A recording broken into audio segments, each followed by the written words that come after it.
ప్రపంచంలో ఎయిడ్స్ వ్యాధిగ్రస్తుల సంఖ్యలో తొలి స్థానం సౌత్ ఆఫ్రికా అయితే దాని తర్వాత స్థానం ఇండియానే. ఇప్పుడు ప్రపంచంలో హెచ్ఐవి ఎయిడ్స్ రోగుల్లో సౌత్ ఆఫ్రికా, దక్షిణ ఆఫ్రికా చాలా ఎక్కువ స్థానంలో 78 లక్షల మంది ఉన్నారు. 10 కోట్ల మంది కంటే తక్కువ ఉన్న జనాభాలో అది చాలా ఎక్కువ. భారతదేశం రెండో ప్లేస్లో ఉన్నప్పటికీ అబ్సల్యూట్ నంబర్ రీత్యా 25 లక్షల మంది ఉన్నారు మనకి 2022 సంవత్సరం నాటికి. కానీ మన దేశం ఉన్న 140 కోట్ల ప్రజానీకంలో ఇంత ప్రివలెన్స్ అనేటువంటిది ఆ స్థాయిలో ఉండదు. సో అబ్సల్యూట్ నెంబర్ అనేటువంటిది పెద్దగా కనిపిస్తున్నప్పటికీ ప్రివలెన్స్ అనేటువంటిది తక్కువగా కనిపిస్తుంది.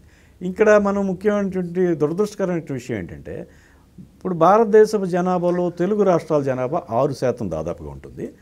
ఇంకా ప్రతి 16 మంది భారతీయులు ఒక తెలుగువాడు, తెలంగాణ ఆంధ్ర కలిపి. కానీ ఇప్పుడు దేశవ్యాప్తంగా ఉన్నటువంటి 25 లక్షల మంది హెచ్ఐవి పేషెంట్లో